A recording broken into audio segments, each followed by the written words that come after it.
Hello, everybody, and welcome to Punch Kick Choke Chat. My name is Sean Benson, and I'm one of your hosts.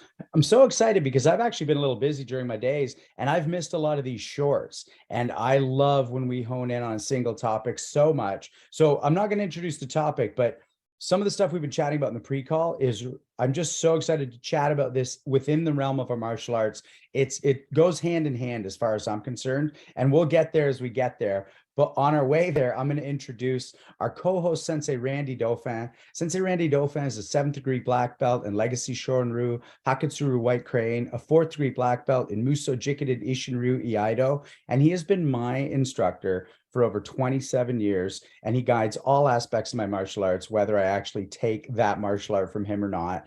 But more important than that, or equally important, he's a brother, he's a best friend, and there's no human I know who's a better dad, no male I know who's a better example of a true ride or die. It's a privilege to call him my teacher and friend. And I'll throw it to you, Sensei. Thanks so much, Sean. Yeah, and you know, all that goes back towards you as well. I learn as much from you as you're learning from me these days. That's on the mat in a practical sense and off the mat, mental, spiritual. So thank you for that. I'm so excited to be here today with Canadian legend, martial arts legend, Sensei Rick Joslin. If you want to know all the details about his martial arts career, you should go back to our other podcast with him, which has stayed with me since we did it. One of the things I want to say, I remember Sensei Joslin said, you know, things you're proud of. And he said, I'm proud. I'm the type of a man that another man would walk across the street to say hello to. That has been in my brain. Like, it's actually, I might get it tattooed on me. Right? If I can be that type of a man, I want to get that tattooed on me.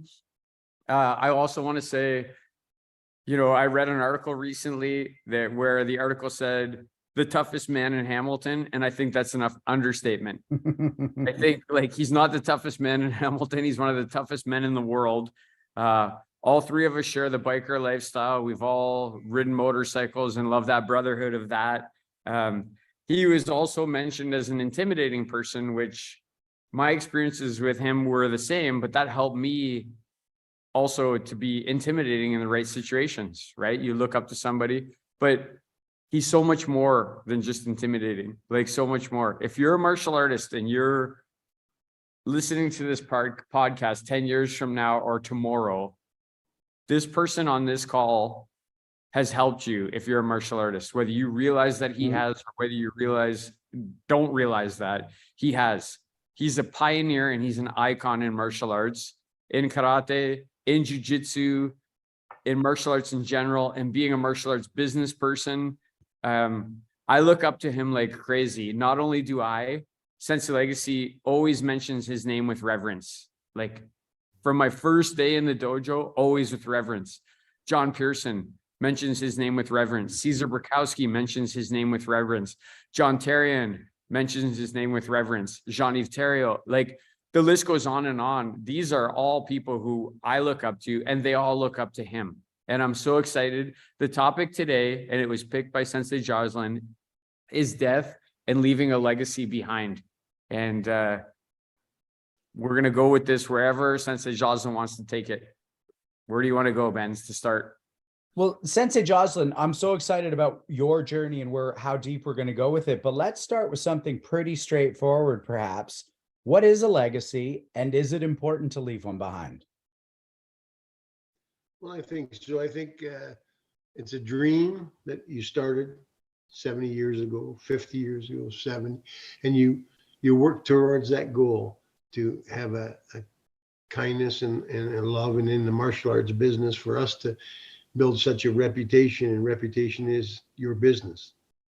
And for us to get the glorification that we've had over the years and the respect has been the utmost. So our legacy going down in Hamilton in the last few years has been phenomenally developed. And Jeff's had been some beautiful TED Talk speeches. If you ever get a chance to see them, they're just phenomenal.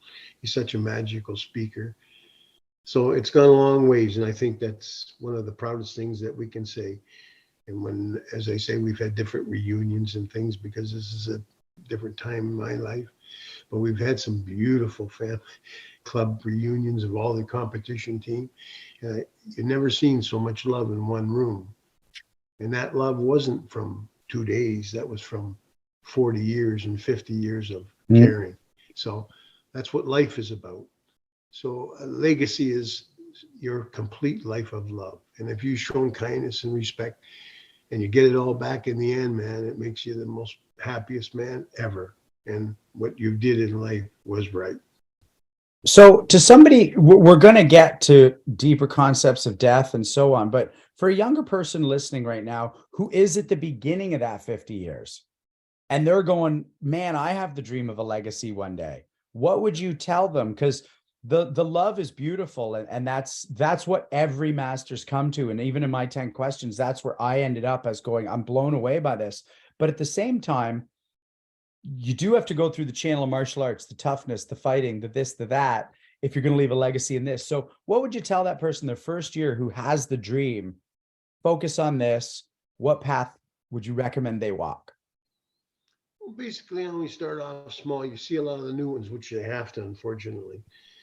But you start off small and put your dreams into place, and then you develop slowly over the period of time. And if you're doing a good job, you're going to have the opportunity to expand. It won't be big sometimes, but it will be bigger. And you can see it now with some of the clubs that are developing now. They're doing beautiful and they're moving into beautiful gyms. So it's starting to get their growth again. And look at how many good ones had to walk away. And they were good, but it's the business skills and the money and all the rest. So we're at a good time. And I think for them, that's stay small, let her build and put your effort into it. And many of them have done very, very well, and they opened up even many, many more schools. So I think it's just a matter of sticking hard with your routines and believing in yourself. Sensei Dauphin, where do you go with that? I mean, what is legacy, and what would you tell someone who's, just starting out? Like, think about these things if you want to have a hope one day of having one. Yeah, you're gonna have ups. I echo what Sensei Joslin said, but one thing I think, if you got a dream, you're gonna have ups and downs. Yeah. Like, you're gonna have some ups and downs. Hopefully you can build people around you who can help you with the downs and share in the ups, right? Like, people around you when you hit rock bottom that are gonna help to pick you up. And when you're at the top, people you can put your arms around and say thank you to. And like Sensei Joslin just said, keep your dream in perspective and keep growing it, right? Like, start it at a manageable size and then keep growing it. But it's not about my opinions. I really want to crack this open with Sensei Joslin, but thank you for giving me the chance. Of course. Well, Sensei Joslin, let's get right to the heart of it. Why are we talking about death today? Why are you our guest in that? What might people not know about you? Well, I was I've been passed on with terminal cancer. I've had it 4 times now. It's gone through my body for the last 15, 20 years, I guess. And it's kidney cancer. So it just it traveled through the body and went to the kidney and it cut it out. And it's the advancements in medicine have been beautiful. And then it went to the chest and then it went into lung areas. And now it's in the chest area, going to find an area to go to, I guess. So they can't get in because once they treated it with 5 highest radiations, it makes the bones thicker and it becomes inaccessible. So that's where they gear it as terminal. They can't do anything with that. So they want to do some different things, immunotherapy and that, but I've decided I'm not interested in that. I've heard a lot of bad things and things that, and I'm looking at the quality of health and the quality of your mind and what spirit you have left. So a lot of times you can take those treatments and they'll do more damage than good. Even the doctors tell you you can do it, and if it's too hard, just quit. And so that tells you the story in itself. But the ones that I've heard, so I'm just gonna go with the prayer and let it go where it's gonna go. And I'm very comfortable with it right now. I have no qualms. I get that from you, especially in our talk before the show. And again, we can talk as much or as little about these things, but I don't want to make this a fake version of Samurai or call any bullshit links, but You literally are a man who's choosing and is facing his own death in that way that, we sometimes glorify in our myths, and we all maybe even hope we have the chance to one day to face our death knowingly. What is that for you? I mean, what, from the moment you got told this is what we'd have to do, and you say, no, I'm not gonna, what changed for you, or what did that show you that we wouldn't know about, or you didn't know about before? Well, I did all the treatments. I did everything they asked me to, for 10, 15 years. So we're chased cancer all over my body. But, there comes a time, but now it's terminal. It's a whole different avenue. So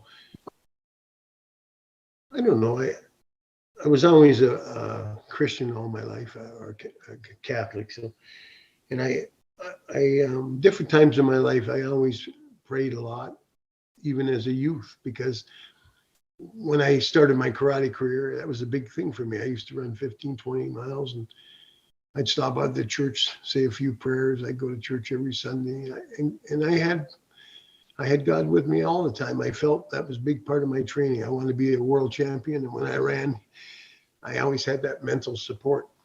So it dies out and diminishes as life goes by, and then you got troubled times where a child's dying in your family. There's something happening in your family that it's a little above the normal, and you will reach out to something, whatever you decide, or whatever you've been brought up as. That's the only thing you will know, I suppose. So I'm losing myself here a bit. Not at all. This is a clear thread for us, Sensei. If you're listening and then I lose it, I just need a word to go back to, because it's true. My mind's jumping all over. Well, I was just asking you about the idea of the moment you got told this was terminal and what changed for you. And then you went back to the idea that you've always had a faith. Yeah. So well, thank you. And then what it was, I started to pray, and, that's probably like I've always prayed anyway. It was nothing new. I hate people to think, oh, he's back to religion, back to God. I never left. God never left me. When I looked outside, I know God's there all the time. You have to be an idiot to know that there's something spiritual, something powerful. So for me, it was always there. So when I started praying, then I went through that strange phenomena. That's why I say it's hard for people to believe, but I'm not going to have that happen to me and not tell you why. Because I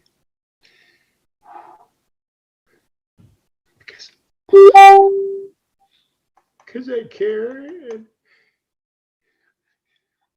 it's just too good to be true. The prayers brought me to such peace, and I can't say anymore. So I'm comfortable with it all. It's got better and better, and every increment I'm getting different developments. When it started, it was a silly picture looking out the door last January, looking out the window in the back, and I have a big field and things, and I see these silly little things. I say words wrong sometimes. Sometimes I say stupid. It wasn't stupid. It was silly. It was beautiful. It was birds jumping out in the field, and then there's rabbits were running and playing here. And it was just a small square picture, and I thought, wow, what's that? That's beautiful. Holy cow! And it got my eye, and I thought, wow. And I don't know how I got there. Did I pray, and then it just happened, or what? I don't know. Anyway, I was praying, and that came. And then it left, and I thought, wow, holy cow, that was weird. It was beautiful, and it was nothing. I mean, what the hell is 3 rabbits and birds? But it was beautiful. So it happened again a couple of days later, and because I was praying again out in the back, and I'm reading a Bible, and I read the Bible. I have to show you the Bible. It's a beautiful Bible. I've read it 5 times now. I'm on my 6th time. And just quickly, I'm going to get off topic though again, but just quickly, I can read something in the Bible. And I cry, because that's exactly what I feel. What he said there I know what he means. So I don't know. It's beautiful. It's such an experience. So to feel that way and so comforted by it all, wow, I couldn't ask for more. But as it goes, it just gives you, I don't know what's happening. It's just sort of a weird thing where it gives me more calm. I don't see badness in anybody. I can't, when somebody says something, and we're talking, he could be a bum, a hobo, bad, anything. And he'll say something, and somebody says, oh, it was stupid or this and that. And I think, well, why would it be stupid? Maybe he's troubled by something in his life and such and such. And this is overpowering me. And I'm thinking, well, why? I can't go that way now. So I always see a reasoning or a sympathy for him. And it's a beautiful thing because you don't judge nobody. And that's just a small increment. I mean, maybe to you, it don't mean a lot. But when I feel it and I see it and I say it, it makes me feel like I've been touched with a little miracle there because it's something that I didn't realize I had that strong. Now, is that part of dying? Is that what death gives you? Does it give you some sensitivities that you didn't have before? I don't think so. But I'm going to give you an excuse. But that's the way I feel. So you have to continue with something. Well, Anyway. Sensei, I don't want to take long with what I'm about to say, and I don't know the things you know, but a student of mine asked me the other night, she said, where does beauty fit for you in the martial arts? And I actually have beauty tattooed on my left ribs because that's where I've been hit most and suffered the most cracks, fractures, calcifications, and pain. Yeah. And I put it there for a reason because on the other side of the pain is the beauty and is the moment. And when you're talking about those birds jumping, I didn't describe that to her, but I said, Allison, I'm not there yet, but more and more of my days are just about the beauty of what's happening right in front of me because of the willingness to use the tool of martial arts to get through the pain to the other side. And would it be accurate to say you're describing just the like boss level version of that? Yeah. I lost you there. What do you mean? Oh, just that you're at the level, the last level of it. You're walking down the final runway and Yeah. everything's the moment. I like the way you explain that. And that's what I'm saying. You don't even have to go religious wise. You're right. You look at it as, is it a stage in your life that you naturally accumulate? I don't know. And the thing is, we all do it, but people seem to be afraid to talk about it a little bit. I guess their own securities, or I don't know what it is. It's surprising. And it's something that the whole world is the same, I think. I don't know. I shouldn't say that. That's not true because maybe in the warred countries, death is a little different to a man that's in war. But for us normal people, we try to stay away from the thought of it. Nobody ever talks about it. And they don't prepare you mentally. So it's kind of an unusual situation, in my opinion. But anyway, that's why when these things happen to me now, I think it's very important to rejoice because, as I say, I've had at least 20. And then after those bird walks, that's the day that I walked out there and said a prayer. And as I walked, Jesus came and took my hand. And that was the first article in this paper. Mm-hmm. And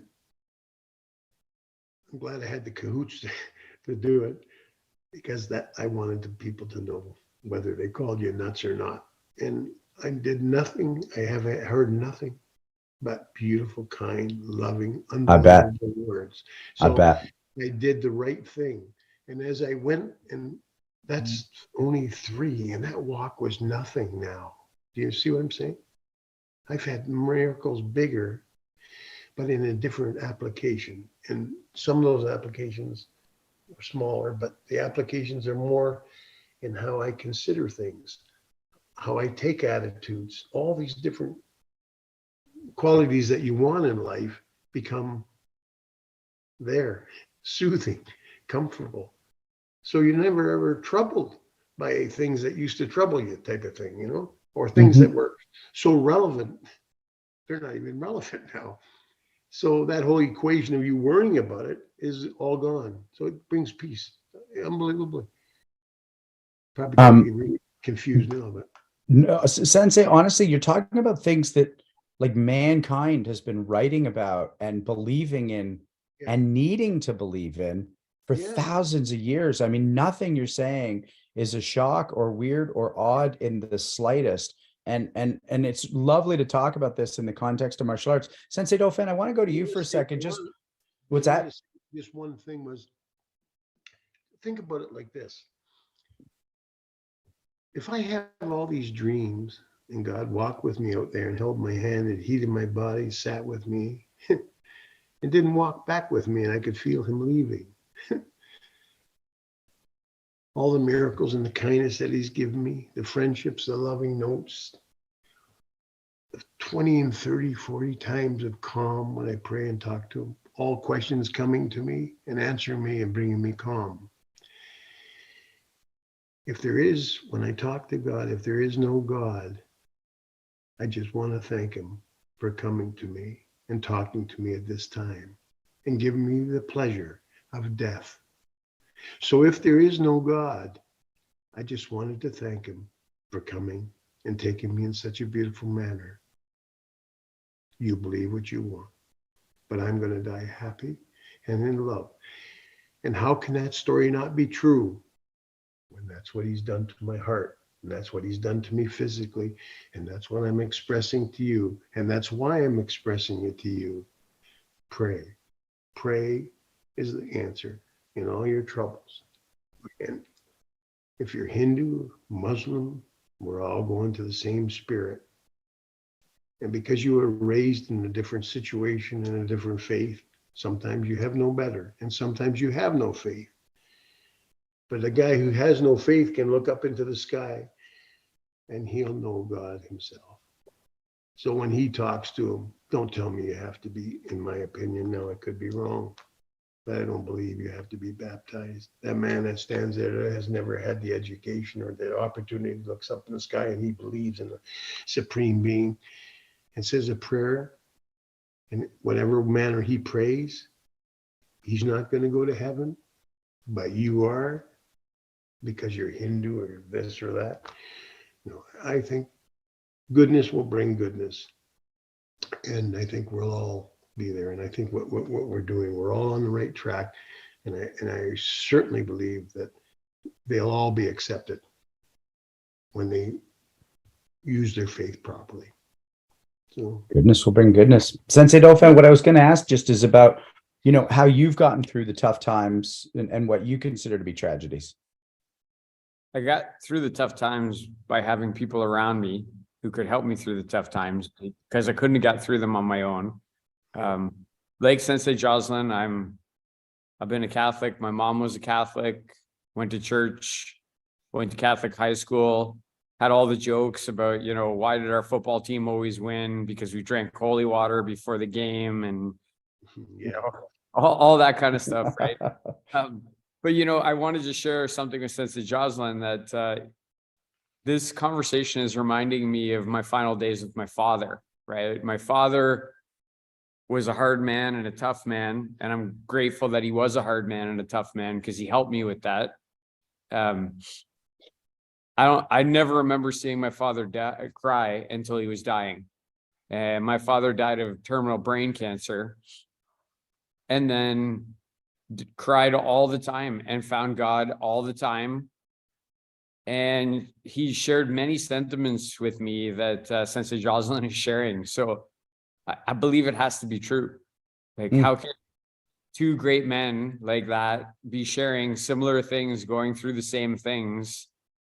And I want to share one thing that he made amends with people. Like, I never, ever spent a Christmas with my dad and my mom together since I was 8 years old until he was in the hospital. And then he asked me, could you please ask your mom to come to the hospital? I want to talk to her. And I begged her and she came. And then he said, Randy, I want you to leave the room. And I left the room. And then they asked me to come back in the room and they were good again. They were good again instantaneously. It was like my childhood again. And that was my first, then I spent that Christmas in the hospital with the two of them. And it was the first time I had a Christmas with the two of them.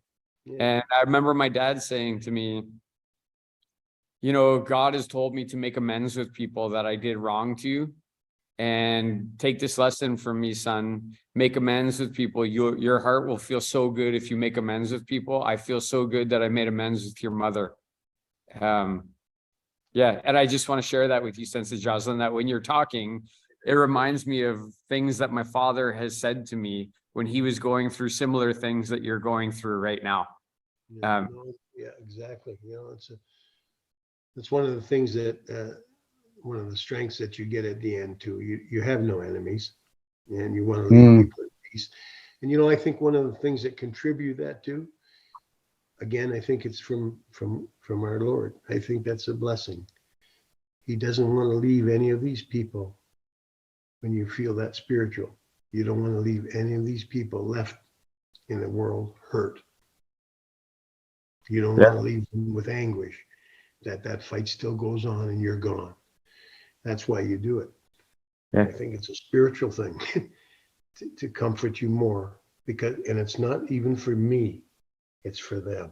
I don't want them to be hurt. And I think that's a blessing that I received, to feel this way. You know what I mean? So I'm going to leave them, and I'm not going to leave it at a fight. I'm going to apologize or straighten it up or tell them I forgive them, or I have no hard feelings, or tell them I love them, or whatever.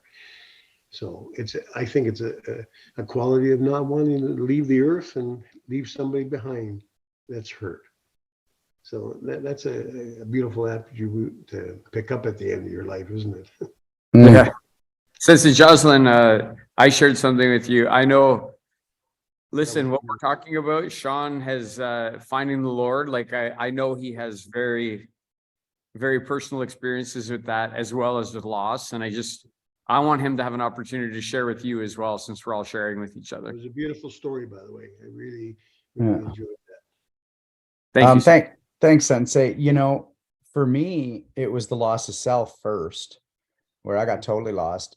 And so I made a decision to believe in God through sobriety, through the step work, offering it as an option. It's not a requirement. Nobody gives a shit. But what's interesting is that, if you look at the order of the steps, and you talked about having no enemies, and Sensei, you talked about amends, like step one is surrender. And that's the surrender of, like, the way I am doesn't work. I have to let it go. And there's obviously metaphorical emanations there if you want there to be. And then you choose to believe in God. There's no room for God if I don't give up. Because if I know everything, there's no room for anything bigger than me. So then I let the bigger thing in, and then I make my amends through the next number of steps, because with the strength of what I call God, I now can call you Sensei Dauphin 15 years ago and say, I need to talk to you. I need to tell you I'm sorry. I need to tell you the truth about who I've been. And I don't know what's going to happen from here on in, but I know that I can't carry the weight of being this type of person anymore. And hey, shocker. Somebody asked me this today. They said, do you ever make amends to the people in your past? I said, I've made amends to all of them, every single one. And they said, do they accept it? I said, all but two. And those two have since been friendly, if not friends. And that's of 100+ people. And so, it's hard to explain to someone who doesn't have a faith, and I don't need them to understand, but everything in my life goes well when I surrender to what my higher power is going to pick. And things don't tend to go that well when I try and take back control. Now I have control over getting up at the right time and making the meeting and making sure I don't miss this when I said I'd be here. But beyond that, I don't have control over anything. And as long as I try and take control back, I'll get angry, I'll get manipulative, I'll get weird. And I don't want to be that guy. So thanks, Sensei. And as far as, by the time my mom started to get sick and started to really be on her deathbed, the relationship she and I had, like, no one said I love yous, no one said sorries, just joy of being with each other. And she didn't even know who she was talking to with me at that point. Her dementia had kicked in. But the being, just the being with a capital B that we got to have, pure fucking joy, pure joy. And that's that moment that you were talking about, Sensei Joslin, that it's really what I'm on about these days. And to hear you talk about it, I'm like, okay, well, if you're on about this, then at least I'm leaning in the right direction. And, Well, the thing of it being is, what tells you things are right in your life? What tells you things are correct without your mommy and your daddy there? Your conscience. You know what's right and what's wrong. So when you have these feelings and you get these beautiful God-given feelings, you're going to tell me that's not right? It's so plain there. It's just I don't know. It's shocking. I want to say a couple quick things was, it's funny now, another small, I call it a small miracle. Well, whenever people discuss things and everything, I have patience like no tomorrow now. So things are beautiful. But you listen very well. But when you're discussing something even that you don't like, there's always going to be two things I found now, and it seems like a kind of a miracle. In the sense that there's going to be two things that are said when there's discussion, and one you don't like and you can't stand it because it's really opposite of what you believe, and you look at what's good in it, and every time you look at that problem as one, if you look for the good, you'll pick the good, you'll see the good in it, and it'll make that whole problem almost diminish, because all you've seen in that problem is the goodness. And it's funny, that's another thing that I've found now. I have no problem. If I just listen to the thing, I will pick the best solution. And if that it happens to be die in pain and scream and cry, or say your prayers and walk with Jesus, I decided to take this one. And that's what I'm saying. It's just, you take the positive side and go with it and enjoy. And every problem I've had, it's gone, because I diminished it and went to the good side. And then we get and finish up what it is. Might be meeting 10 people at one time. It may be something that small. Now you've confronted it and it's gone, and you do it and it's no problem. So there's a lot of small developments that I surely have picked up, and that was one. But another thing was, I always try very lightly, because I've heard, and and I have some friends like that too. But it's to just scream and preach God and all this here, and you lose all of it. So you have to be very careful. But after that article, I had lots of people reach out to me, and I had so many beautiful things said. Well, one of the ladies, Hillary, I dated her 60 years ago.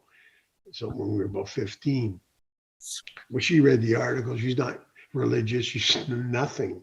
She doesn't believe, she's never had faith in anything. So she read the article, and she said, "Oh my God." And she doesn't know why to this day, why she had to reach out to me. Now, I dated her 60 years ago. And she called me and we met. And we talked, and she didn't know why she did. And then we talked, and I guess we got into a bit of religion, how I feel now and this and that. We talked. Well, now I have her reading the Bible. She's as happy as hell. She's never felt so good in all her life. She helps out at the missions now every day, helping the people, the feeding, and she feels so glorified in her own self. I cannot believe it. So I had to mention her, because she's a beautiful person, and she really is good to me. And the fellow that meets with us, that he just thinks the world of her. So I just thought, isn't that something? So I've had a couple other people that I've got them reading the Bible now. Well, I wanted to tell you the name of that Bible, and because it's the idea of passing it on, but now they feel like it. So now they're getting the blessings themselves. And I'm just saying to you exactly what you said, Sean, and what you felt, what exactly I am saying this moment. When I introduced them, now they tell me that. So you tell me if God doesn't work in magical ways. But I want to just get that book if you just want to talk for 1 second. Absolutely. Sensei, what's the moment for you these days? What does the moment mean for you? I don't know. Can you expand on your question? Well, when he's talking about the birds jumping, and I was talking about how that's just the moment. And he's like, all it was 3 birds, but it was astonishing. So he chose to break open the moment instead of ignore it. I was just wondering what that is for you these days. It's weird. It is the moments, right? Like just things that you would normally walk past and not pay attention to. You'd walk past that beautiful car and you wouldn't look at it, or that uniqueness, or the uniqueness in everything, right? Like, we've had a really wet spring, right? And some people complain about, oh, it's rained a lot and it's been cold. But what's the other side of that? The grass is greener than I can remember it being. The trees are greener than I can remember them being. The birds are happier than I can remember them being. Totally. Right? Like, So there's there's cause and effect always, right? Yeah. Sensei, we're back with you. Yeah, yeah, and I think he's right though. But you have to see it. It's like when you go in out fishing, when you're out there and you walk on the rocks and you look over and see a beautiful forest and the beautiful blue waters. How can you not see the beauty in it and the appreciation? And appreciation in life is the key to all. Big is your happiness. Because a lot of people do small things that are very kind to you and very loving, but you don't appreciate nothing, so you felt nothing. So you miss out on all these beautiful experiences. Mm. And it again takes the joy away from you, so you could even be a better person. So I think appreciation is probably one of the biggest things that I found in the end, that it's to me a small miracle that you pick up and you will say, holy cow, this and that. Like you said, the water looks bluer, the birds are more beautiful, people are kinder. Like when I go out shopping and stuff, I make people laugh. I just talk. And it's so nice. And people want to have people smile. You walk by people, you should see them. They're so bloody miserable. And you just say hi and smile and shit. They're smiling away. Oh, and you get into little conversations and things. So life is what you make it. And why those people walk by miserable, I don't know. I guess it's the state of the world. But you got to see things. And I think appreciating is a key. And I think if you look at people that are in your life even, that are the happiest, they're the most appreciative type of people. And that explains it in itself. Before you go to your reading, I do want to chip in on that, Sensei, because it was about 12 years ago. So I was a couple years sober. I was chipping along and I was working with some guys who were really pissing me off, like frustrating the shit out of me. And I said to my partner at the time, who was a pretty spiritual woman, I said, I don't know how to go to this work event with loving kindness, because I believed I needed to go with loving kindness. Yeah. And she said, you don't need to go with loving kindness. You just need to be grateful. I was like, wait, what? She goes, you can hate it and you can hate them and be grateful for that. And it blew my mind apart, because what I realized is that if everything's about loving kindness, then I'm actually controlling the outcome by deciding how I feel or how it goes. And that means I'm not in faith. I'm still in the control version. Faith is, I don't know why these guys are such jerks. I don't know why this day sucks so much, and I'm still grateful for it. And when I realized that, I actually became a man of faith. And what's so funny is Jean-Jacques Machado, we talk about him on the show. I trained jiu-jitsu with him in LA. And his post yesterday was, you can be anything you want in this world, just don't be ungrateful. Yeah. And when my knee blows out, I'm like, thank you, God. I don't know why. I hate it. I hate aging in my joints. And thank you. Yeah. And then things get better, but at least I'm living with the truth and in faith that it's unfolding the only way it can, the way it is. Yeah, no, exactly. But I say it's all the different religions. I found the Christian religion was the worst, as they say, when we're all believing in the one God, and they're all arguing about each other and saying you're right doing this. I got a beautiful rosary from a young lady, and it was really a beautiful gift at the time. And I was my friend that I was with, I think Pentecostal, I think. But anyway, he's the one that got me this book. It's called How to Find God, and it's the New Testament, and it's a beautiful book. It's NLT, I think,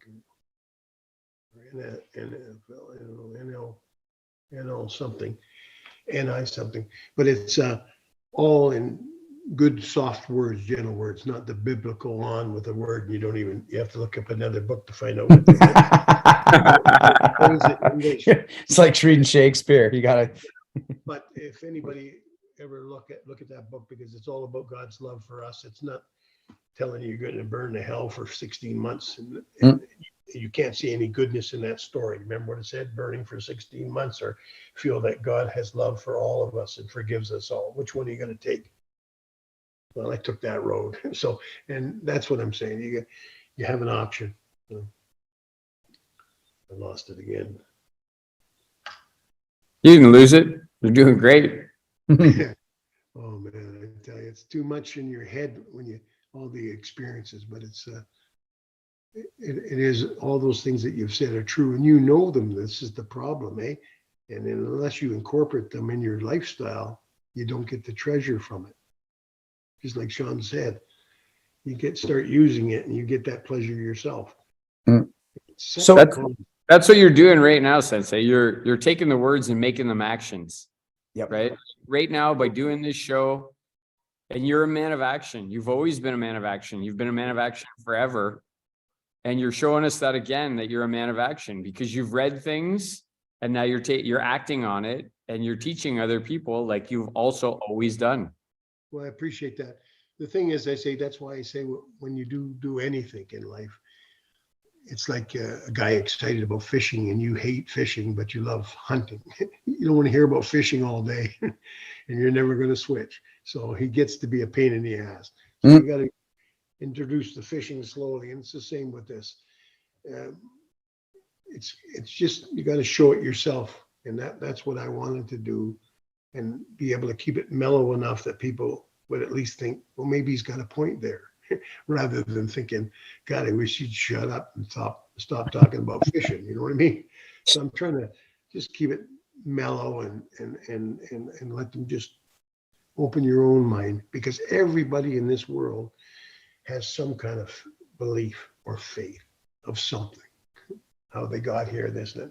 You'd have to be a little bit of brain damage not to realize what we are and how we got here, in the earth itself, the birds, everything. So you make your own equation of it. I can't stand here and break it all down, but still, you know where I'm getting. So Sensei, let me ask what I think could be one of the most important questions of this, at least for me. There are some people who are listening who will never in their lifetime want to, choose to get their head around any idea of a God or a Jesus, and they don't want to, and that's their prerogative.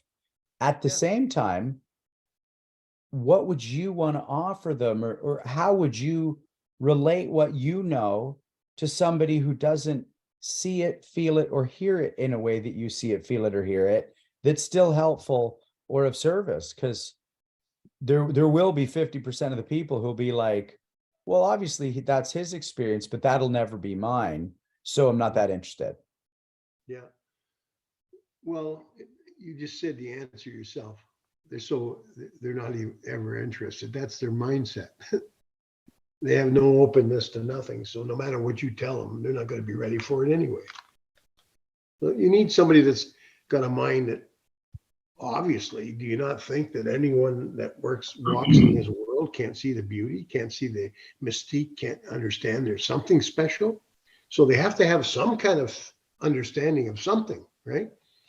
That's why I have some very intelligent friends, and they're scientists, and they have a whole different philosophy of the earth, and they even can speculate with the Bible and stuff. So everybody's welcome to their own opinions. And if that's the way it goes, when the scientist dies and he has no faith in it, he's going the scientific route, then I don't know what he's going to face or what he has to do, right? And you went another route. So, I mean, you have some of the most intelligent people in the world that, but I think they all understand there's a supreme being. There's something, you know what I mean? So however they get there, I don't know, but they all have that knowledge of it. Sensei, what do you hope future generations remember you for? Just for what they have already. The experiences that I've had from the death thing, from the coming to the end, has been the most beautiful experience in the world. And I couldn't ask for anything more beautiful, to be quite honest with you. So people have brought me great peace, and it made me feel that I'm astonished on what a beautiful life I had and how lucky I was to live that long. And the biggest thing, and I say today is, how lucky am I to go through all these experiences? And God has given me, with 4 times cancer, God has given me this extra 1.5 years now after terminal, to be able to read the Bible 5 times, get the understanding, and to be able to do talks and expressions and different things and get the word out myself. So how lucky am I to have that time given to me? And to me, that's again one of the biggest appreciations ever. I have books here that I've written from day to day and how I feel and what happened from day to day in my expression with God and what happened to me today with him. And some days are a little flatter, but they're always there, big time. Mm. And I've done a couple books on it. And I'm blessed that I have this opportunity. Why am I getting this opportunity? Why did somebody die in a car accident and he never had a chance to even say goodbye and I love you? He never had a chance, and he could have been a beautiful, beautiful person and never had a chance to express the things in life that he wanted to let other people know. Like I have the opportunity now to be able to express how grateful I am. And I get the opportunity to be able to say, write all those stories and thank all the people that I have all the love come back to me. Why is that? It's the most beautiful blessing in the world. So it just boggles my mind why I'm so fortunate to live my life, have my problems as we all have. And in my dying days, I'm the happiest man ever. And I have an opportunity to see my whole life. You glorified my life again today by calling me. We're not going to stop, Sensei. I have that whole life, and then I have this beautiful life in death. So you ask me, and I say to myself, why do I deserve such love? It's such a beautiful death. Mind-boggling, but I'm lucky it's me. I'm telling you. So it's all good. Sensei Dauphin, what would you hope your legacy to be? I always simplify it in the confines of these walls. Is I say, as a martial artist, my supreme goal is to be a picture on a wall one day, to not be here anymore and just be a picture on a wall. Because then I'm a link in the chain of things that have been passed forward. I once said to Sensei Legacy, and this is not, I'm not blowing smoke here. This is true. Like I don't, you can stand in front of me and say this is bullshit. I said my supreme martial arts goal is for my name to just be mentioned with certain people's names. And the names that I mentioned when I said that to Sensei Legacy was, I hope my name can be mentioned with you, Sensei Legacy, with people like Bill Hines, Wally Slokey, and Rick Joslin. I said that because I think what we're doing, what Sensei Joslin has done through martial arts, I think the world needs this more now than ever, like martial arts. I think it teaches you all the elements, how to be hard when you need to be hard, how to be tough when you need to be tough, how to be loving when you need to be loving, how to be weak when you need to be weak. It teaches you all those things. And I'm not sure what other things. Martial arts is a cosmos for life. And yeah. So when to answer your question very specifically, I just hope people say that guy was a martial artist, right? Like that guy was a martial artist. That's what I hope they say. 100 years from now, when I'm not here anymore, I hope they say, oh, Randy Dauphin, that guy was a martial artist.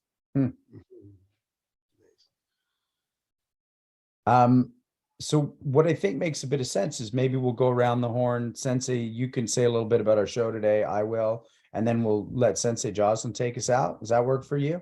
That sounds great. Yeah. And I just want to be sure that Sensei Joslin has gotten out what is important for him. Like, I don't want to cut this short without him getting everything out that he wants to get out. Yeah. No, I'm good. I think we got the basis of it all. Sometimes you have to hear your conversation back and you think, oh, I forgot this and that. But I think you get the general drift. And as I say, when you keep it light, you keep it where it's informative, but it's a guidance, and you gently say prayer is the answer to peace and in death and in life. And appreciation is just a part of the growing that you get from it. And there's so many beautiful things. So what's happening to me is truly a miracle. I definitely shouldn't feel this comfortable at this time. and yet I do. So I can't question that. Why would I question that? And if people didn't believe, it doesn't matter to me. It only hurts me that they don't have an open mind and can think a little bit more, that there's more to life than just life and then death. So there's something there special. And I'm feeling it at this time, and I want people to know that, so that I'm sure, and as I said, I've had 5 or 6 people that I've got reading the Bible now in different aspects of life, and they all feel the same one as Hillary and the rest of them, that development, the same as us, birds and a few other things. And for her the other day, an angel took her hand as she get into bed, and she could feel the heat going up her arm. Do I believe her? I guess so, eh? So it was a beautiful experience that, you know what I mean? So I feel so blessed, and that's part of my promise to God, to let people know, and makes me feel more comfortable and at peace with Him. So it's all good. Thanks, Sensei. Sensei Dauphin?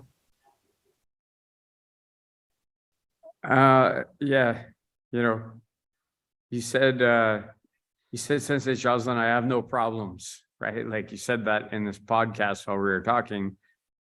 And it's very interesting because I think all of us can say that in this moment. If we live in the moment, we can say, I mean, honestly, what problems do I have in this moment? I have no problems, and I'm only blessed in this moment. I'm talking with 2 people that I'm really proud to be talking to. I have no thoughts about the past and no thoughts about the future in this moment. Things are great. And you said life is what you make it. Sensei Joslin, you made a great life, brother. You made a great life because your life is a life that has impacted lots and lots of people in a positive way, in ways that they could have never impacted themselves on their own. Like there's no way they could have done it without you. And I feel emotional too. And I'm really proud to do this with you today. And one thing I want to just say is you do whatever you want to do alone, but you don't have to do anything alone if you don't want to. This group of people, Sean and I, and the people that we know, they all love you, and they'll all help you with whatever it is that you don't want to do alone. Yeah, you're not alone. You don't have to be alone. And I know you have the Lord, which is the biggest thing, right? To help you not feel alone, but His minions, all of us, are here for you. 100%. That's kind words, man. Thank you. Sensei, for me, this is just such an honor. You know, I could talk about this for 10 hours, for 1,000 hours. Yeah.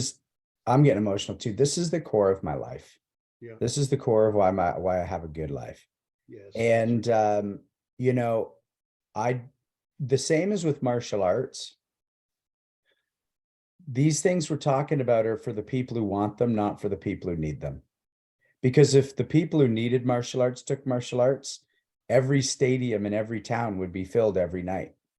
And if the people who needed faith or a version of surrender, who needed it, had it, every room in every city would be filled right now with people having these conversations. It's for those of us who want it and choose it. And it's just being a relatively young man on a path and looking ahead at you on the path. This is all I've ever wanted from my teachers and my elders, is to go, okay, I'm not totally in the wrong direction.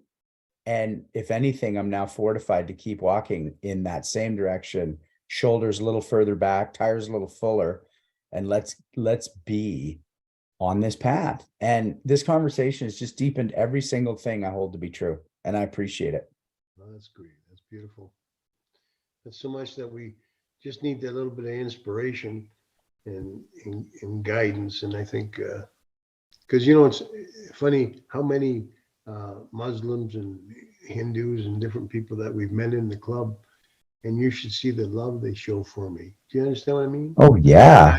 And me being like most stupid Christians, I'm going to think, oh yeah, but he's not going to heaven, and this guy's not going there. I mean, if you had any love in you, truthfully, you'd be happy to see him in heaven beside you, because he's the nicest, sweetest man ever, and he was born a Hindu, so so it's kind of funny how what they call themselves Christians, the holiest people, are the most bullshitters I ever met in my life, that they didn't even have any love for this guy.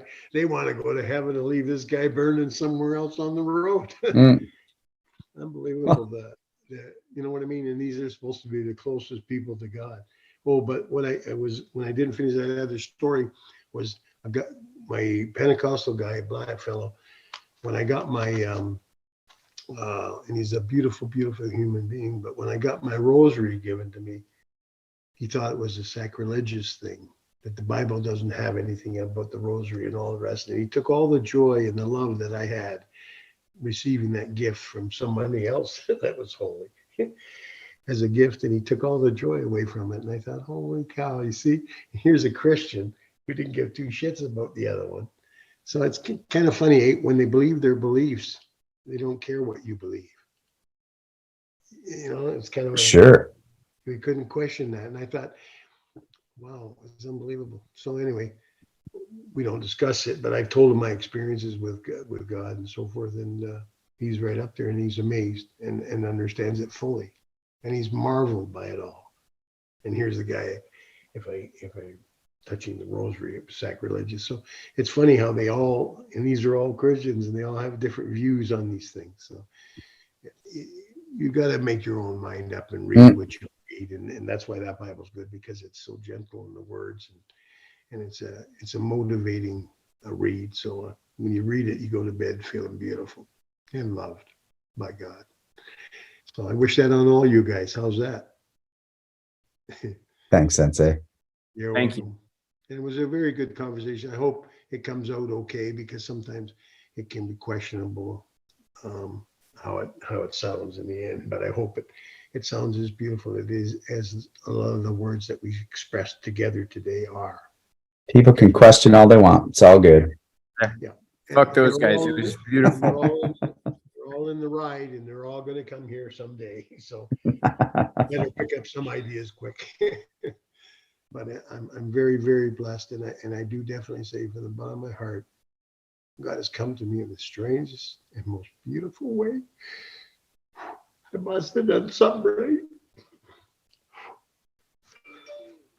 Thank you for teaching us, Sensei. Thank you for teaching us yet again. Thank you. Thanks, bud. Thanks, Sensei. It used to be better getting hit. Holy crap. Thanks for watching, everybody. We're really happy you're here with us. Thanks, guys.